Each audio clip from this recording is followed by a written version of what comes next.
Hello mga ka-stroke!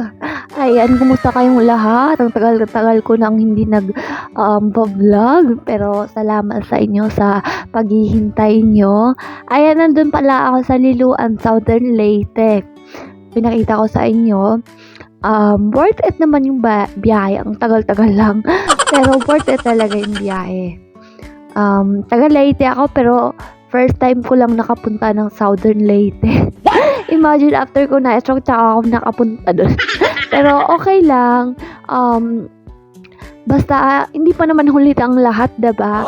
Kaya kayo guys, pag may chance kayo, kung kaya kayo niyang lumabas ng bahay, lumabas kayo. No, wag tayo magbukbok sa loob ng bahay. Mag-enjoy tayo kasi life is short. Totoo yan talaga. Life is short. Magpasalamat tayo sa buhay na binigay sa atin ng Panginoon. Kasi hindi lahat binibigyan ng buhay, pangalawang buhay, 'di ba? Dalawang beses pala kami nagpa-vulcanize kasi nasiraan kami, pero worth it naman yung biyahe namin. Maganda talaga papunta doon at saka presko ang hangin. Pagpasensyahan niyo na para akong ngungo magsalita. Kasi parang sinisipon ako. Kaya pasensya na guys, sana maintindihan niyo yung sinasabi ko. Basta yun ang gusto kong iparating sa inyo na mag-unwind naman tayo, mag-enjoy, 'di ba? Hindi lang tayo lagi nasa bahay. Kung kaya niyo lang lumabas ng bahay, why not? 'Di ba? Gawin natin yung mga hindi natin nagawa dati na nung hirap pa tayo, 'di ba? Basta enjoy natin yung life, wag laging mukmok sa bahay kasi nakaka-stress yun pag kaya niya. Ayan, pumunta pala kami ng Agas-Agas Road. Road ba? Hindi, bridge pala. Sorry. Yung Agas-Agas Bridge, yun yung pinakamataas dito sa Pilipinas na tulay. Hindi na ako lumabas ng sasakyan kasi nakakatakot yung mga normal na nga tao Normal naman tayo. Pero yung mga normal maglakad, nalulula pa rin sila. How much more ako, diba? Nahirap ako maglakad. Ayan pala, pinag-slow mo ko pala yung dagat. Hindi, ang ganda lang talaga makita yung dagat malapit sa bahay. Pero pag oras ng bagyo, nakakatakot naman. Pero nakakawala siya ng stress. 'Di ba? Kaya sumama na rin ako. Kasi gusto ko rin talaga makita yung Sugod Leyte, Maasin Leyte, sa banda doon sa Southern Leyte. Kasi hindi pa ako nakapunta doon. Pero nagpapasalamat ako na ngayon nakatungtong ako. 35 years old na ako, tsaka lang ako nakatungtong doon. Malapit na daw yung Davao doon Ilang oras na lang. O, Davao na. Punta kami ng Liloan, may pier na pala doon, papuntang Davao. Oo. Ang layo pala, sabi ko ang layo pala papunta dito, no? Kahit Leyte siya, pero Southern Leyte siya. Pero ang layo.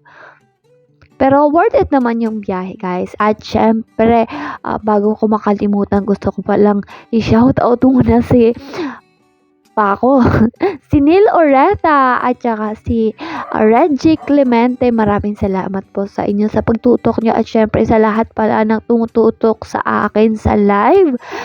Lagi, thank you so much. At syempre sa mga vlogs ko na nanonood ngayon at sa mga taong na-inspire ko. Alam nyo, na-inspire din ako kasi sinabi ko sa live to na hindi naman natin kailangan ng kayamanan. 'Di ba? Mga kayamanan para makatulong tayo sa iba. Pero makakatulong tayo sa iba sa ating paraan, 'di ba? Yung way ko is ito lang talaga yung matutulong. Wala akong cash na matutulong sa inyo, kundi ito lang talaga kasi wala pa naman ako sahod dito. At ayan pala, dyan yung Liloan. Ang ganda talaga. First time ko nakatapak sa White Beach. Ayan, ang ganda. Yung pala gusto ko palang i-share yung sinabi sa akin, tinanong pa sa akin ng ka-stroke natin. Ewan ko ka-stroke yun. Sabi niya sa akin na, how to move on daw. 'Di ba kayo guys, how to move on?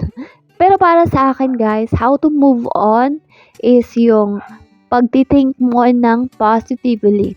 If you think positive, syempre makaka-move on ka. Pero kung negative yung isipin mo, hindi ka makaka-move on. Yan lang isipin natin guys ha.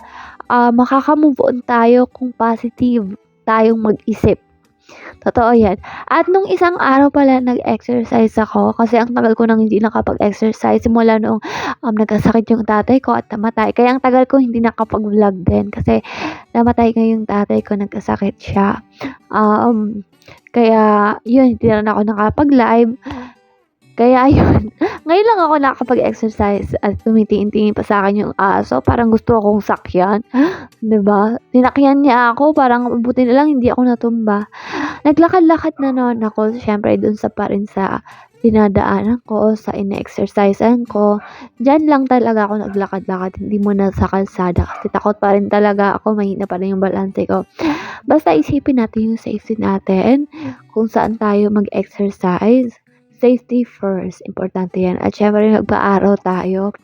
At magpasalamat tayo sa lahat ng improvement na binigay sa atin ng Panginoon. Kasi, at saka yung second life or third life, kasi hindi lahat nagkakaroon ng ganong chance, diba? Ang chance na pasalamatan natin is makapiling natin yung pamilya natin. Diba? Kasi life is short. Totoo yan. Naramdaman ko yan, nakasama ko yung tatay ko. Yung huli niya, na life is short talaga. Gawin natin yung best natin habang nandito tayo sa mundo. Gawin natin para sa pamilya natin kasi para hindi natin pagsisihan sa huli. At syempre guys, gumawa tayo ng tama lagi. Choose the right. Oo, at manalangin.